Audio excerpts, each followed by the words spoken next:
Hello everyone, welcome to the alchemy channel. आज हम discuss करने जा रहे हैं आईआईटी गांधीनगर के द्वारा पीएचडी इंटरव्यू में पूछे जाने वाले क्वेश्चंस। ठीक है, हमने हमारे फ्रेंड्स से कलेक्ट किए हैं जो कि आपके लिए बहुत हेल्पफुल होने वाले हैं यदि आप एनआईटी या आईआईटी के लिए पीएचडी या फिर रिसर्च स्कॉलर के रूप में आप इंटरव्यू के लिए प्रिपरेशन कर रहे हैं। तो ठीक है, तो जो बेसिक क्वेश्चंस आप लोगों से पूछे जाते हैं वो मैं आप लोगों के सामने यहाँ पर 20 के अप्रोक्सीमेट क्वेश्चंस लेके आया हूँ।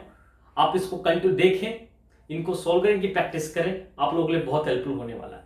तो चलिए, सबसे पहले मैं आप लोगों को बता दूं कि इंटरव्यू के लिए सबसे पहले आपको रिलैक्स होते हुए आपको एक चीज है वो पूछी जाती है, इंट्रोडक्शन।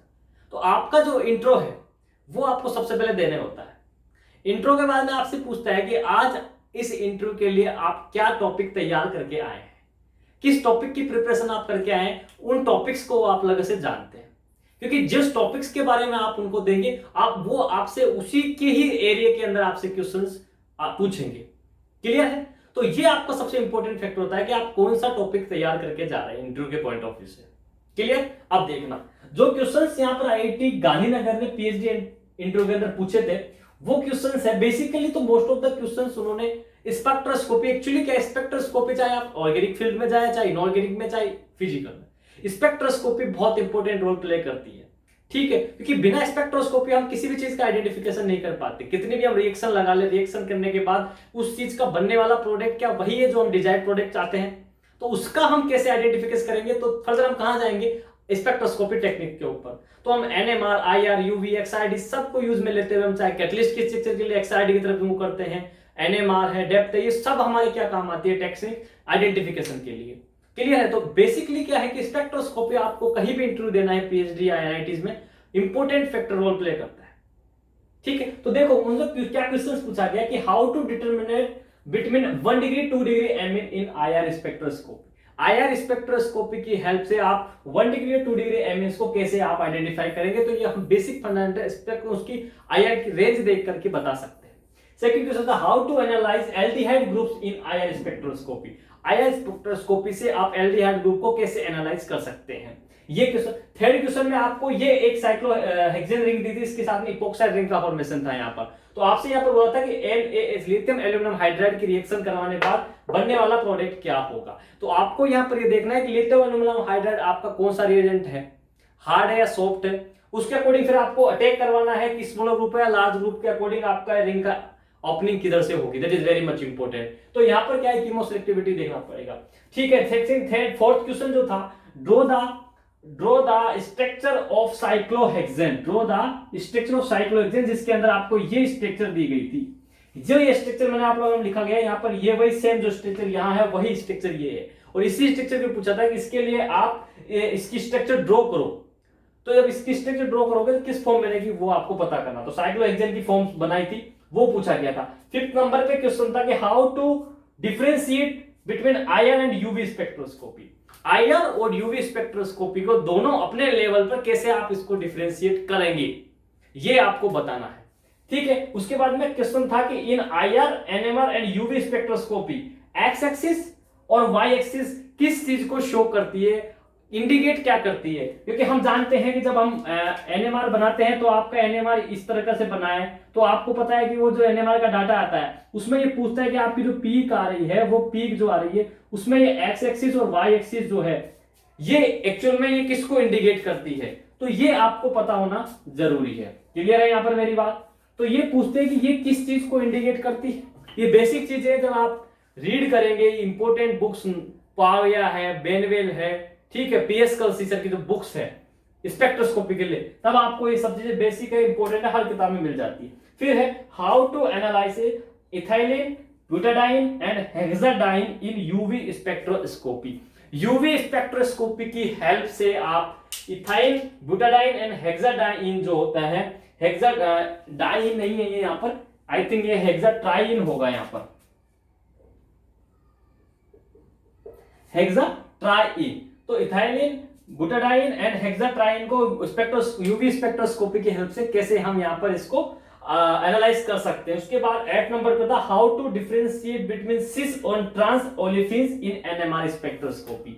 एनएमआर स्पेक्ट्रोस्कोपी की हेल्प से आप सिस और ट्रांस ओलिफिन को कैसे आइडेंटिफाई करेंगे, तो आपको रेंज पता होनी चाहिए कि 6 से 13 ppm जब आप बात करते हैं तो सिस के लिए होती है, और 13 to 18 ppm की बात करते हैं तो वो आपकी ट्रांस के लिए होती है। तो ये ओलिफिन की एनएमआर स्पेक्ट्रोस्कोपी से आप आइडेंटिफाई कर सकते हैं। एक क्वेश्चन था ऑन 13C NMR डेप्थ के बेसिस पर पूछा गया था। 13C NMR में डेप्थ के बेसिस पे आपसे क्वेश्चन पूछा गया था। वही क्वेश्चन होगा आपकी CH, CH2 और CH3 ग्रुप्स जो होते हैं आपके, उन ग्रुप्स के ऊपर वो क्वेश्चन बनाया होगा।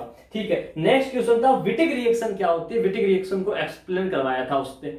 ठीक है, एक क्वेश्चन आपसे ये भी पूछा था। फिर 11 नंबर पे क्वेश्चन था स्ट्रक्चर ऑफ टेम्पो रिएजेंट। जो टेम्पो रिएजेंट है, जो आपको पता है बिल्कुल सेलेक्टिव होता है, आपका 1 डिग्री का ऑक्सीडेशन कर, तो ये आपसे पूछा गया था कि स्ट्रक्चर ऑफ टेम्पो रिएजेंट क्या होती है, आप बनाइए। एक क्वेश्चन था आप लोगों से कि mechanism of Wilkinson catalyst. Wilkinson catalyst जो होता है ओएमसी के अंदर आप पढ़ते हैं, उसकी मैकेनिज्म किस प्रकार से ड्रॉ की गई है वो आपको बताना है। ठीक है, एक्चुअल में क्या होता है आजकल जब ये ऑनलाइन इंटरव्यू लेते हैं गूगल मीट के थ्रू, तो आपको बोलेंगे पेपर पर आप स्ट्रक्चर ड्रॉ कीजिए, फिर आप अपना फ्रंट कैमरा के थ्रू उसको दिखाइए, एक्सप्लेन कीजिए। अंडरस्टूड? ओके। फिर क्वेश्चन था विच functional group can not be reduced by lithium aluminium hydride. Lithium aluminium hydride के द्वारा कौन सा फंक्शनल ग्रुप आप रिड्यूस नहीं कर सकते हैं, ये मुझे आप कमेंट करके वीडियो के नीचे बताएंगे। ये अच्छा क्वेश्चन है, बहुत ही अच्छा क्वेश्चन है। ये क्वेश्चन जब ऑर्गेनिक का आपको बनेगा, CSIR नेट में भी ये क्वेश्चन बन सकता है। देखो IIT के प्रोफेसर से पेपर डिजाइन करते हैं, तो कई बार क्वेश्चंस दो दिमाग में उनका फिक्स होता है, वही क्वेश्चंस कई बार वो आपसे पेपर में भी डाल देते हैं। तो आपके लिए बहुत इंपॉर्टेंट है ये वीडियो कि इसमें पूछे जाने वाले क्वेश्चंस कई बार आपको ये ऑब्जेक्टिव पैटर्न में भी आपसे एग्जाम में बन जाते हैं। तो आपको बताना है मुझे इस क्वेश्चन का आंसर कि विच functional group can not be reduced by lithium aluminium hydride, comment करके बताना। इस पर बेस्ट क्वेश्चन भी आपका जब बनेगा तब आपको सारे क्या करेगा, एक ही स्ट्रक्चर में आपको CWS, CHO और एस्टर वगैरह सब बड़ा ग्रुप बना के दे देगा और पूछेगा लिथियम एल्यूमिनियम हाइड्राइड की रिएक्शन कराओ, तो कौन सा रिड्यूस होगा कौन सा नहीं होगा, क्योंकि आपको पता है लिथियम एल्यूमिनियम हाइड्राइड ऐसा है कि मैक्सिमम सबका रिडक्शन करता है। फिर था स्ट्रक्चर ऑफ वेबनार एमाइड। ये जो वेबनार एमाइड होते हैं इसकी स्ट्रक्चर क्या होती है ये आपसे पूछा था। उसके बाद पूछा था कि NaBH4 की रिडक्शन, NaBH4 ठीक है, और उसके साथ में रिएक्शन करवाई थी वेबनार एमाइड के साथ, तो इसके साथ में बोला कि बनने वाला जो प्रोडक्ट होगा वो क्या होगा। क्लियर है? क्वेश्चन नंबर 15 आपको समझ में आ रहा है, NaBH4 और वेबनार एमाइड की रिएक्शन करने पर बनने वाला प्रोडक्ट क्या होगा। फिर 16 नंबर पे था 2+2 साइक्लो एडिशन के लिए कंडीशन क्या होती है, 2+2 साइक्लो एडिशन के लिए कंडीशन क्या होती है, साथ ही साथ होमो लूमो ऑर्बिटल कैसे डिजाइन किए जाते हैं वो आपको यहां पर बताना है। तो वो आपको ये बहुत ही शानदार क्वेश्चन है, 2+2 साइक्लो एडिशन वाली कंडीशन गेट का बहुत ही फेवरेट क्वेश्चन है ये। 4+2 के सामने हीटिंग और HNO लिख देगा और 2+2 के सामने HNO और हीटिंग दे देगा, बोला कौन सा सही यहां पर कंडीशन होगी। ठीक है, तो ये क्वेश्चन बहुत ही शानदार गेट के पॉइंट ऑफ व्यू से बनता है, और आजकल जब BSc थर्ड ईयर को इंक्लूड कर लिया गया है तो लेवल में आ चुका है, तो आज के लिए इस क्वेश्चन को आप समझ के रहिए, आपसे पूछा जाएगा, क्योंकि ये क्वेश्चन आई थिंक 2001 या 2 के अंदर आपसे पूछा गया है, 2001 2002 के अंदर आपसे IIT ने पूछा है। फिर 17 नंबर पे क्वेश्चन था कि आपकी ये सिस वाली एल्कीन की रिएक्शन करवाई थी इस वाले एल्कीन के साथ, ठीक है, सिमेट्रिक एल्कीन की अनसिमेट्रिक एल्कीन से रिएक्शन करवाए तो प्रोडक्ट क्या बनेगा। आई थिंक ये आपका HNO की प्रेजेंस में फोटोकेमिकल क्वेश्चन था, फोटोकेमिकल केमिस्ट्री का, ठीक है, फोटोकेमिस्ट्री का क्वेश्चन था ये। ओके, नेक्स्ट क्वेश्चन था आपसे पूछा गया था, ये एक आपके सामने साइक्लो ब्यूटेन बना करके आपको यहां पर मिथाइल ग्रुप दिए हैं और हाइड्रोजन लगा के दिए, बोला है कि number of NMR signal and as well as multiplicity आपको यहां पर बतानी है इस वाले कंपाउंड के लिए। ये जो कंपाउंड बताया गया है 18 नंबर पर, इस कंपाउंड के नंबर ऑफ NMR सिग्नल्स, ठीक है, और मल्टीप्लिसिटी आपको पूछी थी। ये क्वेश्चंस मैंने आपके सामने यहां पर कितने क्वेश्चंस लिए हैं, 18 क्वेश्चंस आप लोगों के सामने मैंने यहां पर लिख दिए।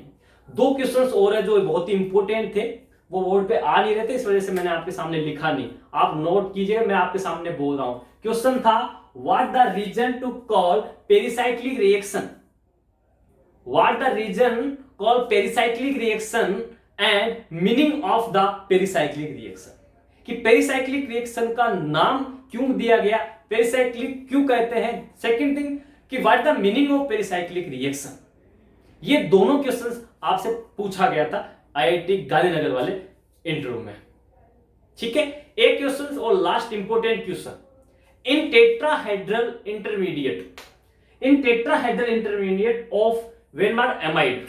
ये जो एमाइड है आपके सामने वेनमार एमाइड, तो क्या कहा था, क्वेश्चन क्या था, in tetrahedral intermediate Weinreb amide is stable और अनस्टेबल। जो आपका वेनमार एमाइड है ये टेट्राहेड्रल इंटरमीडिएट के अंदर स्टेबल है या नहीं। कंडीशन क्या लगाई थी कि when the amide treated with hydride as a nucleophile, when the amide is treated with hydride as a nucleophile. Question दोनों समझ में आ गए, क्वेश्चन नंबर 19 और क्वेश्चन नंबर 20। क्वेश्चन नंबर 19 क्या बोला कि what the reason call pericyclic reaction and the meaning of the pericyclic reaction. Clear है। और 20 नंबर का क्वेश्चन आप लोगों के सामने है कि in the intermediate tetrahedral Weinreb amide, when the amide is treated with hydride, it is stable intermediate और अनस्टेबल इंटरमीडिएट। ये क्वेश्चन आपसे क्या पूछा गया था आईआईटी गांधीनगर के अंदर, फ्रेंड से पूछे गए क्वेश्चन से जो मैं आप लोगों के सामने लेके आया हूं। ये सारे क्वेश्चन बहुत इंपॉर्टेंट है, आप इसकी स्क्रीनशॉट ले लीजिए, मैं आपको टाइम देता हूं।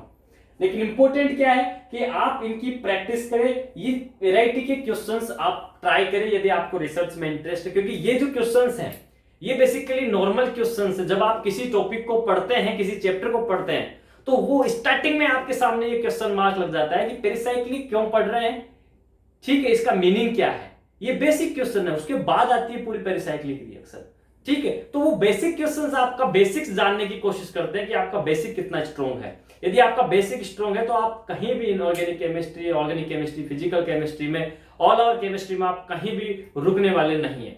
तो कोशिश करें और लगातार अपनी इस तैयारी को रखें। आप ये क्वेश्चंस मान के चलिएगा आपसे एग्जाम में ऑब्जेक्टिव टाइप पैटर्न में भी पूछा जा सकता है किसी भी दिन, क्योंकि अच्छे क्वेश्चंस पूछे गए थे, ठीक है। इसलिए मैं आप लोगों के सामने डिस्कस किया, क्योंकि मैंने वादा किया था कि इंटरव्यू के लेने के बाद में फानी के साथ जो मेरा इंटरव्यू हुआ उसके बाद मैंने कहा था आपको कि जो पूछे गए क्वेश्चंस थे वो क्वेश्चंस मैं आप लोगों के सामने वीडियो के थ्रू आपको एक्सप्रेस करूंगा, ताकि एक बार आपके दिमाग में प्रॉपरली फिट हो सके। क्लियर है, ठीक है। तो वीडियो ज्यादा से ज्यादा शेयर कीजिएगा, जिस तरीके से आप अब तक शेयर करते हैं वैसे ही आप आगे भी शेयर कीजिएगा। सब्सक्राइब करें ना भूले, बहुत ज्यादा अच्छा कंटेंट आपको अब बहुत जल्दी प्रोवाइड होने वाला है। आपको जो टेस्ट सीरीज चल रही है सक्षम के नाम से और लक्ष्य के नाम से जो टेस्ट सीरीज चलाई है हमने, वो बहुत ही इंपॉर्टेंट और बेहतरीन क्वेश्चंस है।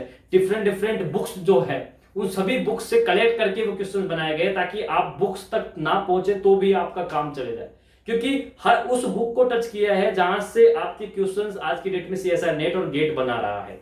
क्लियर है। तो वहां से उस चैप्टर के अंदर बहुत डीप जाकर के क्वेश्चंस बनाया गया है, फिर आपके अंदर से, ना कि किसी आपको डायरेक्ट एक्सरसाइज से। इसलिए कह रहा हूं कि आप यदि बुक को भी ना पढ़े और उन क्वेश्चंस को भी सोल्व कर लिए विद एक्सप्लेनेशन आपको प्रोवाइड है, तो भी आपका काम हद से ज्यादा हो जाएगा।